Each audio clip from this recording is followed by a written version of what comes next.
आदाब, जय हिंद। आप देख रहे हैं न्यूज एनी टाइम। आइए डालते हैं इस वक्त की खास खबर पर एक नजर। जलगांव से करीब ही पालदी में हुए फसाद को लेकर एकता समन्वयक संगठन की ओर से आज जलगांव जिलाधिकारी तथा जलगांव जिला पुलिस अधीक्षक को दिया गया निवेदन।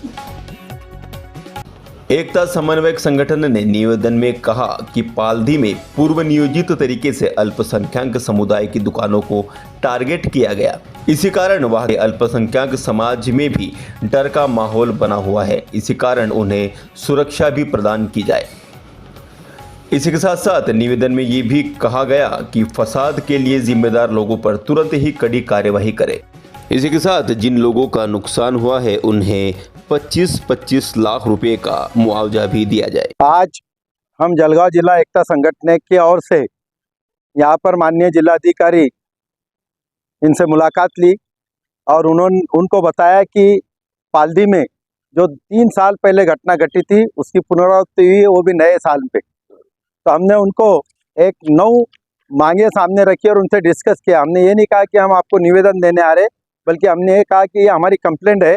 एज ए डिस्ट्रिक्ट मैजिस्ट्रेट आप इसको फॉरवर्ड करो, क्योंकि हम आगे यहाँ पे ह्यूमन राइट्स में भी जाने वाले हैं, हम यहाँ आगे मुख्यमंत्री सचिवालय कक्ष में जाने वाले हैं, हम अल्पसंख्यक सेल में जाने वाले। तो उन्होंने इस बात को कहा और हमें बहुत अच्छा गाइडेंस भी किया कि किस किस तरह से आप अपना न्याय मांग सकते हैं। तो हमने आज जो कुछ मांगे की है उसमें सबसे पहले ये है कि इस चीज़ में ये जो 31/12 को जो घटना घटी है जिसमें मुस्लिम समाज के 11 दुकानों को टारगेट किया गया है और 6 वाहनों को टारगेट किया गया है। स्पेसिफिक दूर दूर से एरिया के दुकानों को टारगेट करके उनको जलाया गया, लूटा गया, बाकायदा संगनमत करके पूर्व नियोजित कट रच के उसको रचा गया। इसलिए उनके जो गुनहगार है उन पे सजा उनको होनी चाहिए, उन पे मौका लगना चाहिए, उनको तड़ीपार करना चाहिए और जिनका जिनका नुकसान हुआ है वो पूरी नुकसान की रकम कायदेशीर रीत्या उन गुनहगारों से लेनी चाहिए जिन्होंने ये नुकसान किया।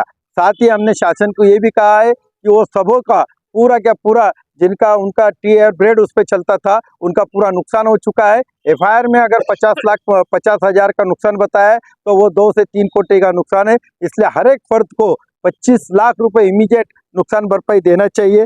और ये घटना जो घटी है उसको जिन्होंने किया है वो और उनके पीठ के पीछे जो है जिसको आका कहते हैं, जिसको मास्टरमाइंड कहते हैं, जिनको हमारे राजकीय नेता बहुत बड़े बड़े अपना सियासी खेल खेलते हुए अपने बच्चों को अपने इनको आगे करके ये जो कुछ घटना घटी है, तो हमारा ये कहना है कि वो 20-25 अज्ञात इसम नहीं थे।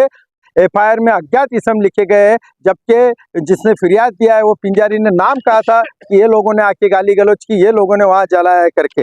इसके साथ ही हम ये भी डिमांड करते हैं कि इस फिरियादी की चौकसी करते टाइम जो भी गवाह सामने आएंगे उन गवाहों को, फिरियादी पिंजारी को और वहाँ के मुस्लिम समाज को सुरक्षा देनी चाहिए, वरना हमारा ये समाज छोटे छोटे देहातों में डर और खौफ के नीचे रह रहा है। अगर पुलिस ने हमारे को संरक्षण नहीं दी तो बेशक हमारा निगहबान अल्लाह है, लेकिन पुलिस पे जिम्मेदारी है, उन्हें रखना चाहिए। हमारी ये सब डिमांड माननीय जिलाधिकारी ने सुनी, उस पर हमें गाइडेंस भी किया और ये भी कहा कि आपको उचित न्याय मिलेगा। इसलिए हमने आज सचिवालय कक्ष में जाके वसावे मैडम को भी ये निवेदन दिया और माननीय जिलाधिकारी को भी दिया। माननीय पुलिस अधीक्षक अपने बाहर होने की वजह से हमें उनको देती नहीं आया, लेकिन उनको हमारी ये कॉपी हम उनको सबमिट कर रहे हैं। शुक्रिया। फारूक शेख, एकता संगठन समन्वयक, जलगांव।